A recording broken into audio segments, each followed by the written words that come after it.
اللہ تعالیٰ نے منافقین کے فتنے کا توڑ بتایا ہے کہ منافقین کا جو فتنہ ہے وہ گھر گھر کو تباہ کرتا ہے، ریاست تک کو تباہ کر کے رکھ دیتا ہے۔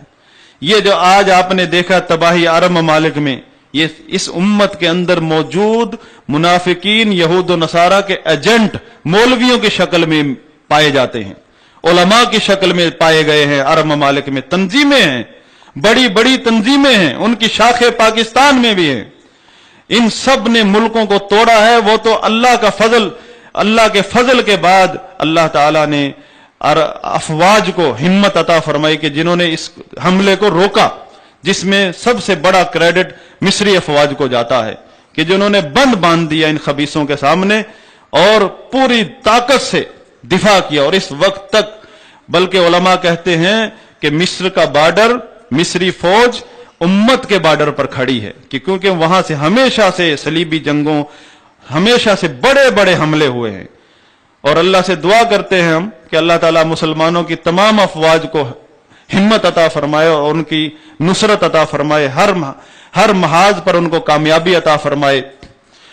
ہر فوج اپنے محاذ پر، اپنی جگہ پر اسلام اور مسلمانوں کا دفاع کر رہی ہے۔ یہ منافقین کا پروپیگنڈا ہے کہ یہ افواج جو ہے یہ تو اسلام سے کچھ تعلق نہیں رکھتی۔ اگر ہم مسلمان ہیں تو یہ ہماری افواج ہیں۔ پہلے اپنا پیش کرو کہ آپ مسلمان ہیں تو یہ مسلمانوں کی افواج ہے۔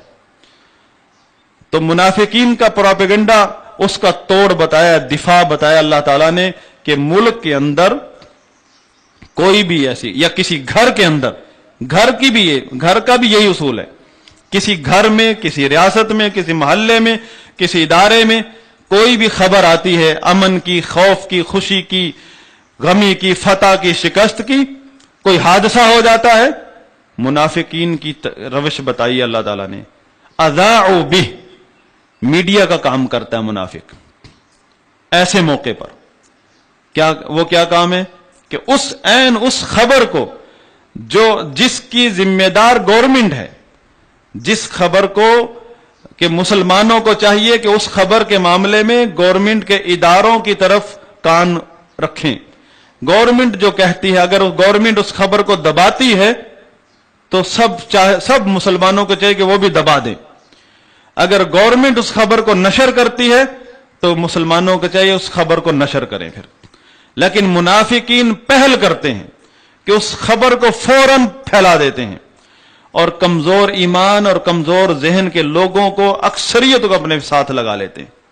اللہ تعالیٰ نے فرمایا وَلَوْ رَدُّوهُ إِلَى الرَّسُولِ وَإِلَى أُولِي الْأَمْرِ مِنْهُمْ، اگر یعنی مسلمانوں کو کیا چاہیے کہ ایسے معاملات میں، ایسے حادثات میں، مثلا کوئی حادثہ ہو گیا، کورونا کی وبا، اس میں دیکھ لیں خبریں اڑ رہی ہیں، کون ٹی ویوں نے، پرائیویٹ میڈیا نے کس طرح لوگوں کو خوف زدہ کیا۔ سوشل میڈیا پر خود بخود لوگ تبصرے کر رہے ہیں، لوگوں کو ڈرا کے رکھ دیا۔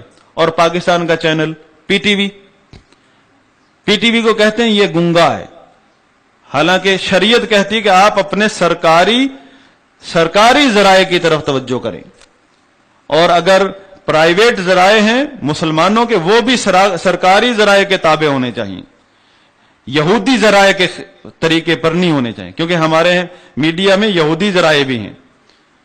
یہ اللہ تعالیٰ کا فرمان ہے کہ کوئی بھی خبر ہو، کسی بھی حادثے کی خبر ہو، خوشی کی خبر ہو یا غمی شکست کی خبر ہو، سرکاری ذرائع کی طرف توجہ کریں اور سرکاری ذرائع کو اہمیت دیں۔ اور جو لوگ سرکاری ذرائع کو اہمیت نہیں دیتے ان کے بارے میں فرمایا کہ شیطان کے پیچھے جا رہے ہیں۔ کیونکہ وقت تھوڑا ہے، میں مختصراً بات کر رہا ہوں، تو لہذا جو سرکاری ذرائع بول رہے ہیں ہمارے ملک کے یا دوسرے اسلامی ملک کے، ان سرکاری ذرائع پر اعتماد کرنا چاہیے مسلمان کو۔ جو لوگ سرکاری ذرائع پر اعتماد نہیں کرتے وہی فتنے کا شکار ہوتے ہیں، انہی کے دماغ خراب ہوتے ہیں، وہی پھر ٹینشن کا شکار ہوتے ہیں، پھر بعد میں گمراہی کا شکار ہوتے ہیں۔ لہذا خلاصہ کلام یہ ہے کہ مسلمان کو عقیدہ اور مسلک صحابہ کا اپنانا ہے، چاہے پورا ملک اس کی مخالفت کرے، اکیلا چھوڑ دے، پرواہ نہیں کرنی۔ اور تنظیم مسلمان کی اس کی ریاست ہے، ریاست کا ایک شہری بن کے جو آپ کو اللہ تعالیٰ نے کردار ادا کرنے کی ایک صلاحیت دی ہے، وہ کردار ادا کریں۔ کسان ہیں، آپ بہتر کسان بن کر دکھائیں، طالب علم بہتر طالب علم بن کر دکھائیں، آپ آرمی میں جاتے ہیں بہتر سپاہی بن کر دکھائیں، آپ ڈاکٹر بنتے ہیں بہترین ڈاکٹر بن کر دکھائیں۔ ہر شعبہ آپ کا ہے، ملک کا ہر شعبہ۔ آپ میڈیا میں ہیں، آپ میڈیا کو شرعی اصولوں کے مطابق استعمال کریں، آپ اس کے اندر اپنا رول ادا کریں۔ جہاں بھی ایک باپ ہے، بہترین باپ بن کر دکھائیں۔ آپ معاشرے کا ایک بہترین فرد بنے، اپنا ایک کردار ادا کریں۔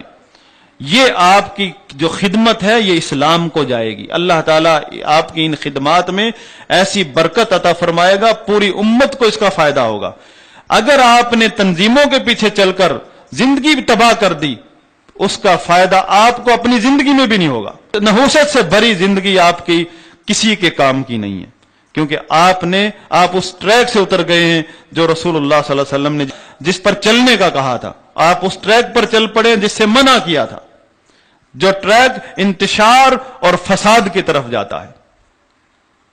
لہذا عقیدہ اہل سنت کا اپنائیے، اور تنظیم کسی کو اختیار، پرائیویٹ تنظیم، پرائیویٹ جہاد، پرائیویٹ سسٹم، کسی کو مت توجہ دیجئے۔ آپ اپنے ملک کے، اپنے ریاست کے اداروں کو ترجیح دیجئے، اپنے ریاست کے ایک شہری بن کے زندگی بسر کیجئے۔ اگر کچھ نہیں کر سکتے تو جہاں ہیں آپ وہیں آپ اللہ اور اس کے رسول کی اطاعت میں زندگی بسر کیجئے۔ آپ کی یہ خدمت اسلام کی خدمت ہے، آپ کی اس خدمت سے اسلام اور قوم کو غلبہ نصیب ہوگا۔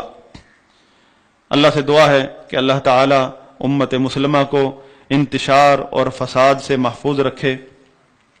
اللہم اعز الاسلام والمسلمین واذل